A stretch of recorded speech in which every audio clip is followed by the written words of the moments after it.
Tu avais un conseil à transmettre à un nouvel entrepreneur, un jeune entrepreneur qui démarrait, peu importe le secteur d'activité, ça serait lequel?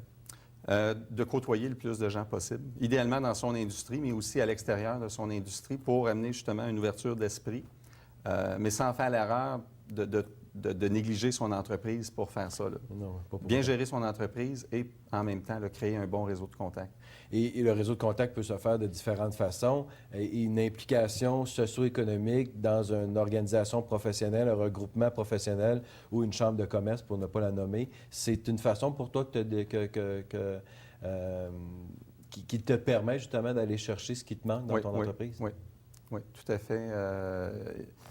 Principalement, si je regarde, moi, la Chambre de commerce de Laval, c'est une chambre de commerce qui est quand même multidisciplinaire. Il y a beaucoup de gens, beaucoup de secteurs d'activité Mais qui est quand même la représentés. quatrième plus grande chambre de commerce au Québec, plus de 1500 membres. Exactement. Donc, ça permet d'avoir cette diversification-là que tu recherches.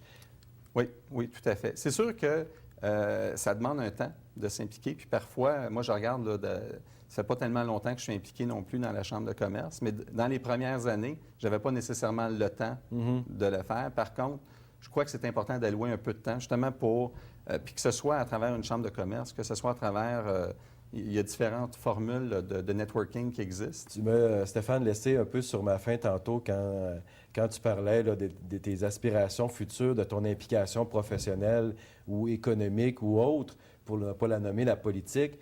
Je suis persuadé que ça peut être dans tes plans futurs, puis je veux pas nécessairement savoir là, de moment ou de date précise, OK, c'est en 2012 Oui, que oui. tu fais le saut, mais ça peut paraître pour toi une progression normale, éventuelle, quand ton entreprise sera rendue suffisamment mature qu'il pourrait dire, ben je peux me retirer ponctuellement ou à un certain moment pour vaquer à d'autres occupations? Oui, bien, ça fait partie de mes aspirations personnelles éventuelles.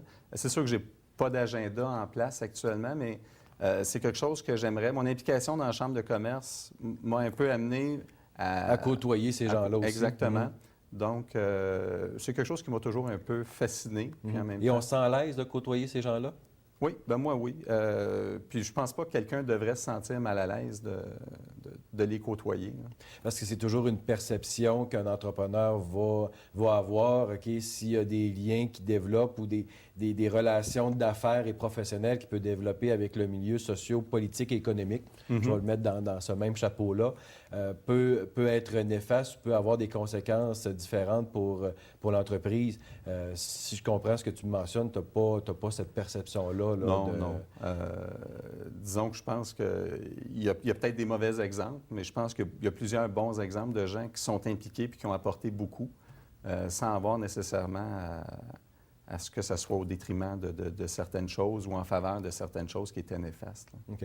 Là, c'est vrai, Stéphane, c'est vraiment ma dernière question. On a parlé tout à l'heure de ta projection dans l'avenir, autant comment tu te vois comme entrepreneur que tu te vois comme entreprise dans ton secteur d'activité au cours des 10 prochaines années.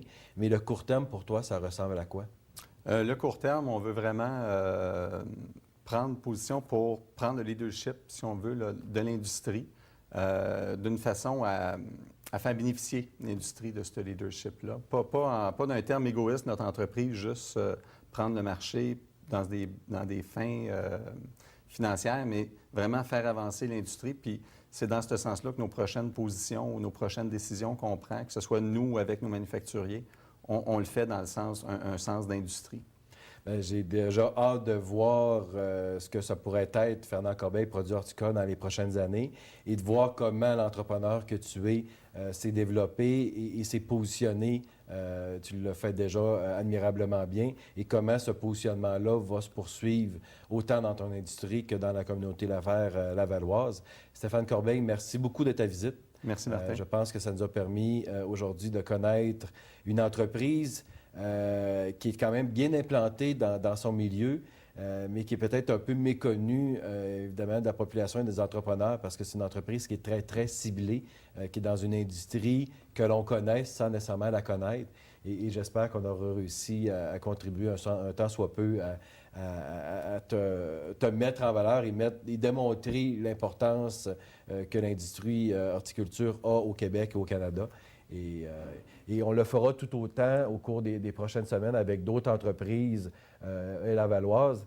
Et ça m'amène à vous parler que Au cours des prochaines semaines, ça sera des entreprises autant dans le domaine manufacturier que ce sera des entreprises dans le domaine du service conseil aux entreprises.